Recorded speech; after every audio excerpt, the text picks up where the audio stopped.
Welcome to the Big 12 Insiders, your Big 12 sports show. Here's your host, Brien Hanley. Hey, everybody, what's going on? This is your man, Big B, Brien Hanley, along with Tim Fitzgerald. Welcome back to Big 12 Insiders. Appreciate everybody being in here. Fitz, football is right around the corner, and for one, I can't wait. I'm so fired up.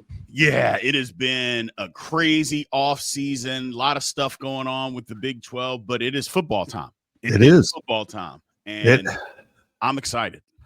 Man, I've had covered games that have been season openers or on a national stage. I used to have the Black Coaches Association games. I think K-State played two of them in Arrowhead against Cal and Iowa. But this one has something different because it kicks off the entire season for everyone. It's overseas and it's a rival. I've never experienced a game quite like this. I've never traveled so far to cover a game, and I'm really excited. Departure is less than a week away, 5 days to be exact, and I'm ready to go. Absolutely. So, today we are talking, the Big 12 once again has been disrespected in the polls. A new AP poll came out. Big 12 has 4 teams this time. 4 teams. And to me, the absolute lack of respect and the slap in the face is the 26, 27, and 28 teams are Big 12 teams. That's just a big, just a FU to the Big 12. And we're going to break all of that down for everybody today and kind of compare the two polls. But again, before we do, everybody remember, like, follow, subscribe, continue to get in the comments. Tell us what you like and don't like. But more importantly, hit the notification bell so you know exactly when Big 12 Insiders content comes out. So first off, Fitz, let's just kind of talk about the AP poll. There's some similarities. Texas is the top team in both polls, but number 2 team in the AP is not Ohio State. It's Penn State. I don't know if that really makes that big of a difference. I know it doesn't to Big 12 fans, but you just look at it. Penn State can never beat Ohio State, so I don't suspect anything is ever going to change. So, but it is what it is. But you just look at this poll, and again, we've got 10 SEC teams. Lord have mercy. The Big 10 with 6. It's just. And again, you look down at 26, 27, 28, BYU, Utah, and Baylor, which BYU is in the coaches poll and not in the AP poll. I don't even know if I necessarily agreed with that one. To be quite honest with you, I thought Baylor should have been in both. Oh, yeah. That's the team that I thought should have been in both polls is Baylor, and they are on the outside looking in both polls. I think it's craziness. Okay, this is what I see. And I've mentioned this many times before, and it's a shot at my colleagues in sports journalism. A lot of these people vote for helmets. Mm-hmm. The brand. And that's what we see here. Yeah. How is it that the entire top 10 is high-level brands? They might be good football teams, but notice that. All of them are either blue bloods or big brands. And then you get, let's do the rest now. Arizona State, Illinois, South Carolina. It's almost like they can't help themselves. My top 10's got to be teams I watched when I was a kid. Yeah. My profession's filled with a bunch of nerds. And that's how they vote. And it is what it is at this point. Here's what I see, Big B, when I look at this. I did my video today on this topic. I see voters that know the Big 12's good because almost half the conference is in the top 28 of the country. Yeah. 7 out of 16 is in the top 28 of the country. That is, I guess, showing respect in a way they didn't intend. But the fact that those 3 teams are just outside of the top 25 tells me that the voters have no clue, like the rest of us, what the Big 12 is going to look like. And so all those votes were split up. just diluted from after the top three. The top 3 or 4, I think the top 4 they get. Right. Whether it's the coaches or the sports journalists in the AP. I think the top 4 in this conference they get. But like us, they're like, well, who's next? Well, the conference is really good. Let's chuck these teams up there. And TCU's even down in the votes get it, received. Colorado's down towards the bottom of that. 9 out of the 16 schools getting votes. I think that's an unintended compliment, but also it shows how naive they are. Because I'll be honest, Big B, what is Oklahoma doing at 18? No clue. None. No clue. What? Oklahoma at 18, Texas A&M at 19. The one that drives me insane is Illinois. Illinois' best win last year was against a 7-5 Michigan team. Other than that, they literally did not beat anybody any good last season. And they're 12th. Why are they 12th? I have no idea. I guess I'm sleeping on the fact that Illinois is supposed to be incredible. I have no clue. Literally, their best win was Michigan, and Michigan was a 7-5 football team. And somehow, whatever they have coming back, that you think that's good football. Like, they didn't beat Ohio State. They didn't beat Penn State. They didn't beat Indiana. If you thought Indiana was good, they didn't beat any of those teams. None of those teams. They didn't beat Oregon. None of them. Their best win was Michigan. And yet, from that year to this year, even if they got a ton of people coming back, what are they coming back from? A team that was average? We'll put them at 12. Does anyone who actually understands football think Illinois is comparable to the best team in the Big 12? Not a chance. Not a chance. If you really believe that, man, you're just so biased. I mean, that team at 11 returns everyone but their running back and almost beat the number 1 team. Should have beaten the number 1 team. I said this on my video, and I'm going to reiterate it. If Arizona State is in the Big 10, they're number 6. Yep. If Illinois is in the Big 12, they're number 18. Maybe. Maybe they were in the others receiving votes. Right. Right. This is just obnoxious. This is the problem. Yeah. And let's keep in mind, the best way to solve this is get on the field and play them. Correct. Which is exactly why Greg Sankey's trying to stop his conference from playing anyone but the Big 10 in the non-conference. Correct. That is the sole reason. It's literally to stop the count. Stop measuring other teams outside of those 2 conferences against us. It can't be. You can't do it. We shouldn't do it. And then if there is a so-called upset in the playoff, it's exactly that. Oh, we've never seen an upset like this. So, Big B, I'm wrestling with what to say about this because I think they have unintentionally respected the conference while disrespecting the conference. If that makes any sense, I don't know. But they literally know the conference is good. They just don't know what to do with it. Yeah. It's almost like they're afraid to put these Big 12 teams in because then you're giving them too much credit. But we want to say that they're decent teams, that they're good teams. So we're going to put them just outside the top 25 because we don't want to look bad like we looked bad last year when we had Oklahoma State and Utah ranked so high and then they fell on their face. We're not going to do that this year. We're just going to put them just outside and we're going to wait. We're going to wait to see. But the unintentional part of that is, again, let's just say Baylor and Utah actually are really good. It'll be November before they have a chance, just like it was Arizona State and BYU. It was November before they actually got any sort of respect as far as how good of football teams they were. And then by that time, it's like, well, it's November. There's not that many games left, and you can't move up in the rankings because you had to come from so far back. And they're doing the same thing this year, and it's insane. It's just insane what they're doing. Like you said, You can't tell me that if Illinois played in the Big 12 that they're winning it. They're not winning it. I don't care what anybody says. I just don't care. They're not winning it. But they're 12th in the country? Get out of here, man. Get out of here. I just don't want to hear it. I don't want to hear it. So here's the big test. Dublin is the matchup of number 17 and number 22. Mm-hmm. Do we think the loser of that game will be ranked next week?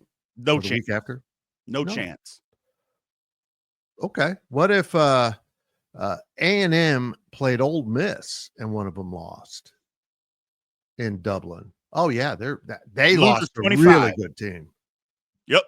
They lost to a really good team. They're fine. Absolutely. Absolutely. You're 100% correct. 100% correct. Wouldn't fall out of the top 25. And I can guarantee you, can't guarantee it, but Boise State probably received and this is an actual measurement, a crap ton of 25s. I bet you so many of the voters said, oh, let's just put Boise State at 25. Isn't that cute? Look at that. They're going to be good. Let's put them at 25. That's adorable. Let's just slap them right there. I bet you a majority of the ballots had them around 25. Just let's make sure we get Boise State in so we look fair. Correct. Because if you really thought they were good, you'd have them higher than that. Right. That's the whole thing, Fitz. If you really believed that Boise State was as good as what you're trying to make them out to be, you wouldn't just put them at 25. You put them at like 19. But instead, you put them at 25 to throw the group of five a bone, which to me is ridiculous. Because you look after that, then what do you go down to? You go into the others receiving votes. You've got Tulane, then UNLV and Toledo. I mean, you got to go down a ways, and it's just it's I don't know. Again, I could be way off base. I don't think I am, but the voters, man, it's just these preseason rankings are so crazy. Like everybody knows, and I mean everybody knows, Fitz, that Texas A&M is going to have 4 losses when the season is over. They have it every year, but they're ranked high every year. They're going to have 4 losses this year. That's going to happen. Oklahoma at number 18. Oklahoma has been a disaster the last 2 years, but they're healthy now, and they brought in a new quarterback. All of a sudden, Oklahoma is the number 18 team in the country. When the last 2 years, they've been an average football team, average at best, but now they're the number 18 team in the country. And some of this stuff could actually play out, Fitz. I'm not saying that because, you got to get on the field. Things are going to play out and all that good stuff. Teams are going to play. But this is kind of the barometer. And this is why Big 12 fans get so bent out of shape, and they should. How do you justify this? Like, how do you justify Michigan being 14? Michigan was average last year. They beat Ohio State. They didn't beat anybody else.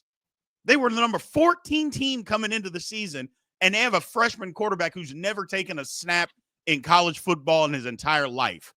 And that is the number 4. And they may end up being that. Who knows? But you don't know that at the beginning. Why aren't they 25? Why aren't they there? And then we can see if they're actually good. Nope. We're going to put them at 14. They'll win a couple of games. And then, because they play OU early. They play OU, I think, the second game of the year. They play them early. The winner of that game will be in the top 10, Fitz. I guarantee it. The winner will go into the top 10. It's crazy. This is insanity. And again, the overall theme here is Michigan and Oklahoma. Those programs, they don't have to prove anything. No. That's Michigan and Oklahoma. That's right. Those are big brands. We got to get them in there. I know they weren't what we thought they would be the last year or two, but I know that. But they'll be good this year. They will. And I know that Arizona State was good, but the only reason they're 11 is they almost beat Texas. Yep. I'm just exhausted by the entire AP poll crap. Just this is how it plays out every year. Look at that. The top 10 are all significant brands. Maybe they are the 10 best teams. Maybe that's why they're significant brands. But I call BS. That's a bunch of nerds voting on helmets. I mean, and it's so weird because the difference between football and basketball, it's night and day when it comes to these polls. Because in basketball, they'll just, hey, no, this team has won a bunch of games in a row. We're going to put, and they've beat really good teams. I don't care who it is. We're going to put them up there. In football, it's just not that way. It's not that way. Football's complicated. Football is like chess. Basketball's like checkers. It is. And I'm sorry if that insults basketball coaches or players, but it's a lot easier for the common man or one man who are voters to understand good basketball. Right? I mean, you can see, oh, that kid's really good, and he's on that team. Football is so complex in comparison. They just have no way to understand some of this. Yeah. And yes, I am absolutely taking a crap on people in the media. Football's too complex. I've covered it for 30 years, and you still are doing the same stupid crap. Have you ever gone back and checked your polls preseason and post and seen how many teams you just put in there that had no business being in there? And most of us knew it, but you did it anyhow. It's absolutely Big B. It's yes, and the problem here is, let's take Baylor. You're right; they should be in the top 25. Yep, they might win the Big 12. Yep, but Baylor wasn't ranked in the preseason, so the conference must not be very good again. 100%. A team that we didn't rank is winning, so everyone. Let's start moving the Big 12 down because Baylor's the best. They weren't going to be good. We said so. Yep. They get so tied to their preseason opinions, they can't abandon them and admit you were wrong. Correct. And there's no way to do this. But Big B, I wish part of this AP poll would be vote on your preseason. We're not going to get rid of it. It's too much tradition. We're not getting rid of it. But before the games are played, you erase everything you voted on. Right. Now, I don't think anyone would really do it. They would just go ahead and, just shuffle around their own poll because, look, voting in this is a big responsibility. Voting in this is complex. Right. And so once they set up their system that they've created in their head, they're not breaking that system. I mean, because they don't have time or energy to go back and reinvent it. At the end of the day, this job's too complex for people who are actually grinding through football season because they're covering football. They're traveling. National sports writers have no home games. Right. They're on the road every week for the most part. Maybe they'll play something within driving distance to their house, but they are constantly, it's 7 days a week throughout football. Oh, no, yeah. Do you think they're putting in their passion and their real knowledge into the poll? I think some of them are really trying. Other ones are like, okay, they lost this movement. This is okay, I'm done. Yeah. You know how I know that, Big B? That's exactly how I would do it when I'm that busy. And that's why I've always not voted. I've been asked to vote in all kinds of polls. I am not qualified.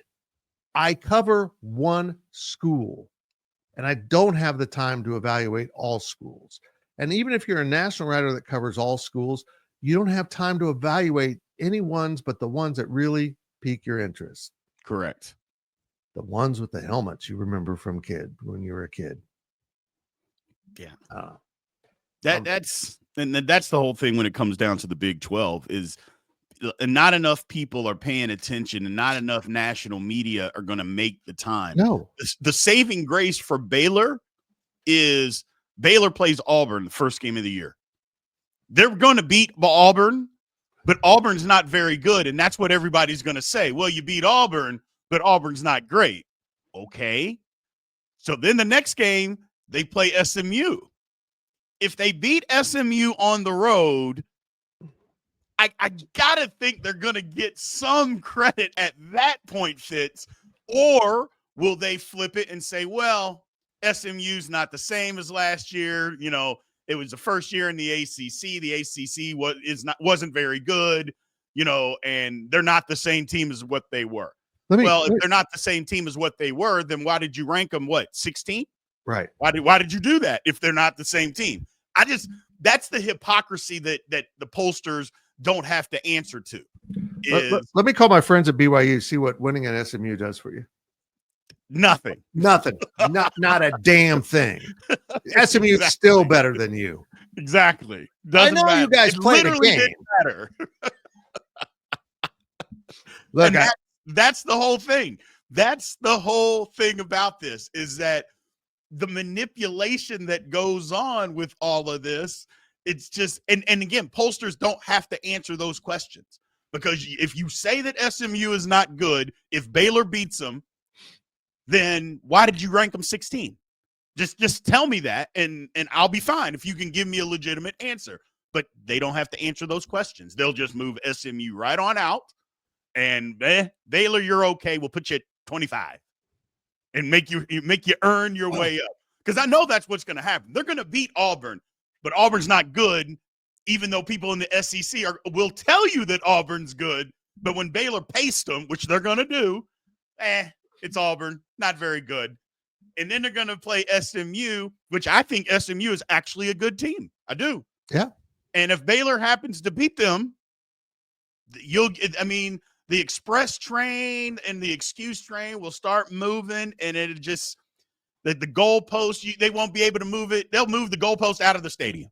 They're going to move it so far. It's starting to become evident. And I think what you hit on something earlier, Fitz, about Greg Sankey not wanting SEC teams to play anybody but Big Ten teams. I think you hit the nail on the head there, because if they start doing that, it's just like the big school playing the small school in their state. It's like, just for conversation's sake, Kansas in basketball, why would you play Wichita State every year? It doesn't make sense, because it doesn't help you. You're supposed to beat them, and when you do, it's no big deal. But if you lose, it can hurt you. The SEC looks at the ACC and the Big 12 the same way. That's how the SEC looks. Well, yeah, we're supposed to beat them, even though you're not. And that's the whole thing. You're not supposed to beat them. You have 4 good teams at the top of your conference. The rest of your conference is just good to below average. And there are 4 teams in the Big 12 that will beat every one of those teams, every single one of them. And they're going to compete with your top teams. And that's why you don't play them. That's why you don't want to play them. Because if you do, then it's like, well, hold on a second. I thought you all were supposed to be so much better than them. Well, you're not. And they're proving that you're not. But they just got to get those opportunities. But this poll, again, it's a slap in the Big 12's face, Fitz. And to me, again, it's at the bottom, or it's at the receiving votes. It's right there. It just tells you right there. There's no reason that those 4 teams, or those 3 teams, couldn't be at least 2 of those in the top 25. There is no reason that can't happen, because you think that they're pretty good, but you're telling me you think Boise's better than BYU, Utah, and Baylor? Give me a break. Hold on. I didn't realize Auburn was that high in the receiving votes. Yes. They're not even supposed to be good. Why don't you throw Mississippi State in there too? Look, as bad as it is for the Big 12, the ACC is totally screwed here.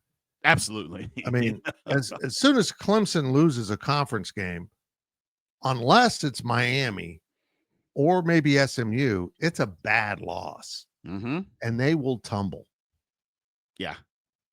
You got Louisville and Georgia Tech, but they've got 2 teams in the top 10 in Clemson and Miami. Again, I openly admit those are bigger brands than anything in the Big 12 right now.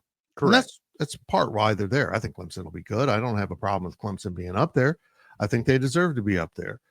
But what happens when they lose will be the real telling factor here. Oh, they weren't any good. Mm-hmm. That we got to move them down.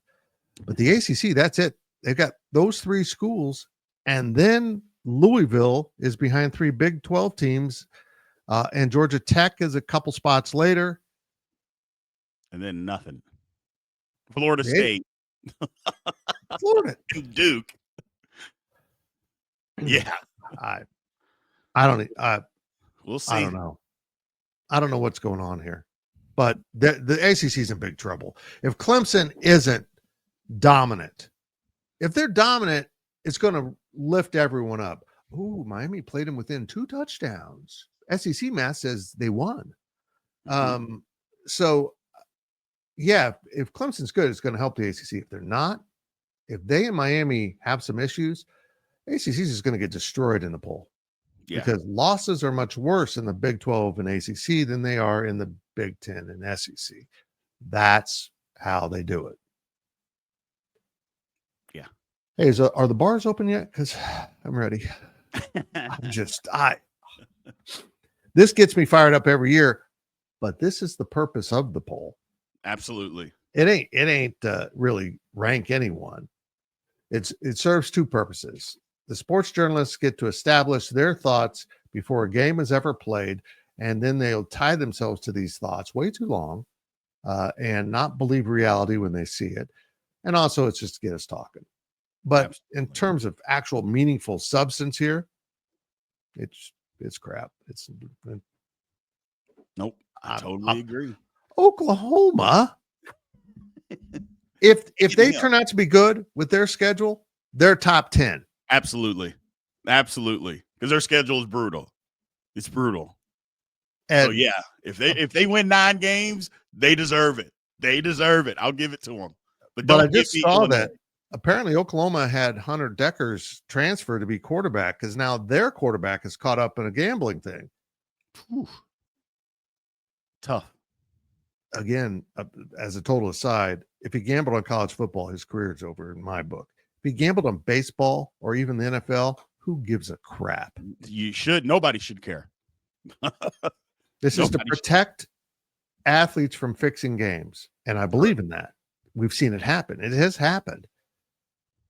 So they can't bet on their games. They can't bet on anything in college basketball, college football, whatever the sport is. Or maybe just college sports as a whole, because they might have insider information because they're friends with players. But yeah, I just whatever. AP. And here's the thing is, how long does the AP get to have the poll? Because the AP is almost completely dead. There's probably just one bureau writer in every location. I know we got a great one out of Kansas City. Dave does an incredible job. But the AP is a dying institution in journalism. Yeah. But they still got a poll. That's kind of cool. We don't have a poll. We should have a poll. The Big B and Fitz poll. People love it. And maybe we will. Who knows? We're definitely going to have Big 12 power rankings, which will be out, if not this week, next week. So we'll get those out as soon as possible. But, man, I am ready for some football, Fitz. I'm excited. I don't like where the Big 12 is being represented nationally. But you know what? We've got opportunities, man. We've got some opportunities to go play. And here's the thing. I'm going to quit bitching about it because it's time to play football. It's just time to play football and watch some football. So we can do all the belly aching and all that stuff that we want to, but now it's just time to go play and go watch. Yeah, you can't. We're waving at things that'll never change here. Correct. I mean, certainly nothing's going to impact this year. You just got to go play. You got to go win. You got to be good. The Big 12 needs 3 teams to break free from everyone else. Yep. And that way there's a little drama on who's getting into the Big 12 championship. Correct. It's not just 2 teams. Oh, they're going to be good. They're only good teams in that conference.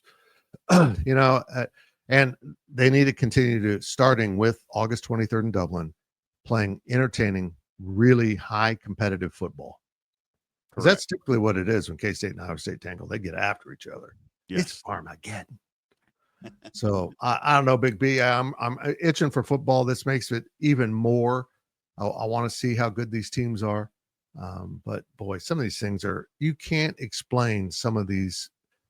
Just think of it. This wasn't one dude in his basement putting out a poll. Nope. This was a collective of, I don't know how many voters, 100, 60, I don't know, but a lot. And this is what they came up with.